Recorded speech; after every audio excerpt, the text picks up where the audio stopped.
Hello everyone and welcome back to another How to Play video. Today I'm going to teach you how to play Battleship Royale, so let's go. Hi everyone. Make sure you like and subscribe for more, and also check out my gaming channel, Markis P Gaming, for video game Let's Play content. A version of Battleship for more than 2 players. Who would have thought? When assembling the grid, this is what it looks like when it's complete. You have your red hit pegs, your yellow miss pegs, and your orange sunk pegs. To set up the game, give each player a command center, which is this red bracket. This game comes with 2 modes, Standard Mode and Advanced Mode. I'll be covering both modes in this video, starting with Standard Mode. So for these Advanced Mode cards, these will be placed off to the side for now. Shuffle the blue deck of cards and deal a number of cards to each player based on the number of players. In a 2, 3, or 4 player game, deal 5 cards to each player. In a 5 or 6 player game, deal 4 cards instead. Each player looks at their cards, chooses 2 of them, and discards them. They keep the rest and put them in their own command centers. In a 2, 3, or 4 player game, because that you were dealt 5 cards, this is what your command center would look like. In a 5 or 6 player game, because that you were dealt 4 cards, this is what your command center would look like instead. The youngest player goes first, and turn order goes clockwise. On your turn, you will roll this red die that has 2 1s, 2 2s, and 2 3s on it. Whatever you roll for a number, you get that many shots on your turn. You will call out your shots based on the coordinates starting with the letter first and followed by the number. If you roll a 1, you call out your shot, and then your opponents will check their command centers to see if there's a match, and they must respond to you accordingly. If none of your opponents have the coordinate that you called out, it's a miss. Take a yellow peg and place it in the coordinate that you called on. For example, you say E4 for your shot, and it's a miss. Take a yellow peg and place it inside E4. So that way, everybody knows that this shot is a miss and there's nothing there. If one of your opponents has the matching coordinate that you called out, then it's a hit. Take a red peg and place it on the coordinate that was hit. For example, you call out B5 and it's a hit. Take a red peg and place it in B5. This shows that there is a ship around here somewhere, but it's not completely sunk yet. In addition, your opponent that has that matching coordinate right there will take a sunk peg and place it in the matching coordinate that was just hit. That way, the opponent can see that their ship has been hit. If you roll a 2 or 3, then you call out your shots one at a time. On your first shot, your opponents will check to see if there's any hits or misses and responds accordingly. Then when that's all taken care of, you rinse and repeat for your second and third shots. Once you've used all of your shots for your turn is over. When all of the coordinates of a ship card have been hit, that ship has sunk to the bottom of the ocean. Place sunk pegs on top of the matching red hit pegs to show that the ship has sunk. If your ship was sunk in this way, announce it to the other players, then give that respective ship card to the player who sunk it. If you sunk a ship in this way, take the ship card that you just sunk and place it face up in front of you. By receiving a card in this way, you get a bonus shot. You can use it right away or use it on a future turn. And when you use your bonus shot, flip it face down to show that you've already used it. When all of the ships of one player have been sunk, they are out of the game. The last player standing wins the game. That's Standard Mode. Now let's cover Advanced Mode. Advanced Mode comes with Submarines, Sonar, Bonus Sonar, and extra bonus shots. I'll cover how all those work a little bit later, but first let's set up the game.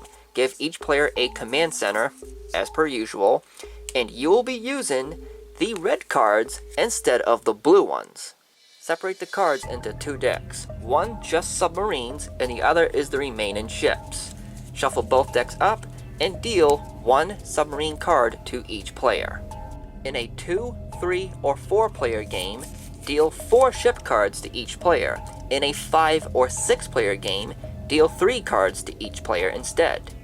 Each player looks at their ship cards, chooses 2, and discards them. You cannot discard your submarine. In a 2, 3, or 4 player game, where you should have 1 submarine and 2 ship cards, this is what it looks like. In a 5 or 6 player game, where you're supposed to have 1 submarine and 1 ship card, this is what it looks like instead. The turn structure is almost similar to that of standard mode, except when you roll the die and you get a 2 or 3, you call out your shots all at once instead of one at a time. Then per usual, your opponents will check the cards in their command centers to see if there's any matching coordinates and then provide you with the hits and misses accordingly. And don't forget to place a sunk peg in the appropriate hole of your ship or submarine if one of your opponents hits it. Because that submarines stay underwater, they can overlap with other ships. For example, this submarine and this patrol boat have the same matching coordinate of J7. So if both of these cards are present in a game and someone calls out J7 for a shot, both of these would get hit. If that happens, take 2 red pegs and connect them from one another as such. This represents that both the submarine and the ship got hit. Then place that in the matching coordinate that was shot. At the start of the game, everyone's own submarine card has the Sonar ability. I'll go over how Sonar works in detail in just a few moments, but you can use your own submarine's Sonar only once per game, and you can only use it on your turn before you roll the die and call your shots. And if anybody sinks your submarine before you can use its Sonar, you lose that Sonar. Whenever you sink a submarine, you are given that respective card and you place it face up in front of you. You get a bonus Sonar. You can use it immediately, or you can wait until at the start of one of your future turns before you roll the die. And whenever you sink a ship, you are given that respective card and you place it face up in front of you, you get extra bonus shots. The number shown shows you how many bonus shots you get. You can use them immediately, or you can wait on a future turn. The extra bonus shots do have a catch though. Whenever you're ready to use your bonus shots, if you have more than one, you have to use all of them at once. And once you've used your bonus content from that respective card, don't forget to flip that card face down to show that you've used it. Whenever you're ready to use your Sonar, this is how it works. Choose the row or column by its letter or number respectively. For example, let's go with row F. If any player, this includes yourself, have any ships or submarines in the row or column that you just called out, then those respective players will say, Bing! Those players don't have to tell you exactly where those ships or submarines are. All they have to say is ping or not.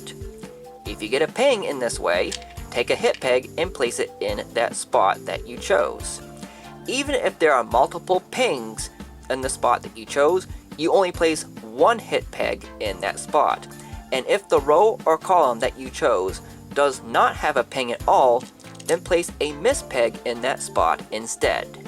For this last segment, I have a weird camera angle here, but just so you know, this is a double hit peg on J7, and then the other two over here are single.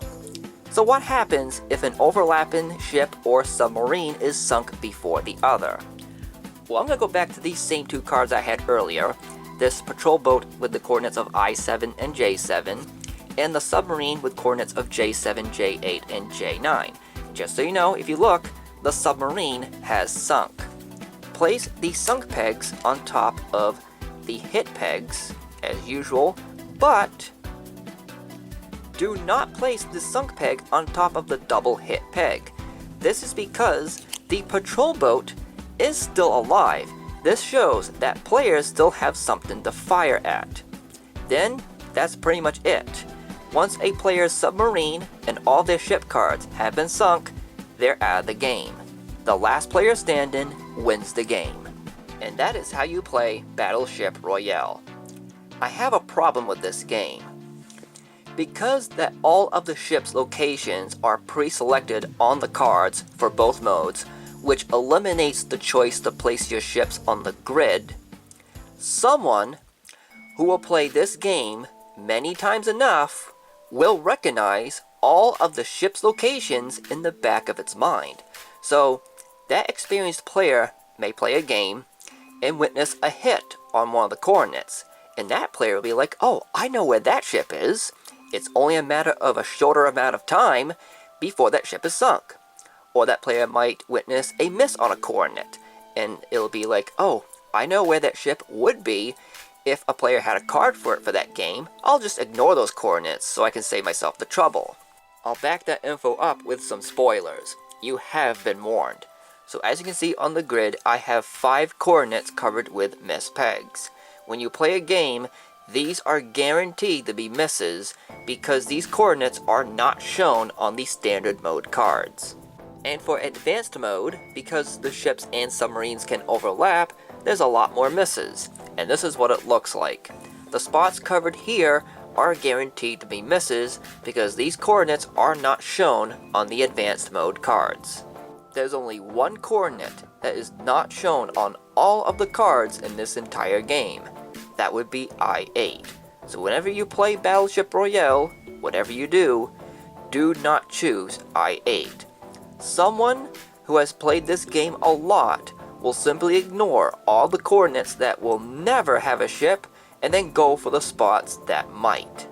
If you play with a master player like that, it'll make this game a lot less fun.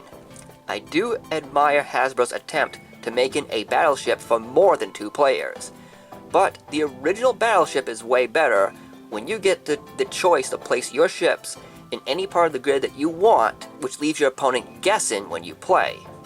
What I'm trying to say is, just buy regular Battleship instead.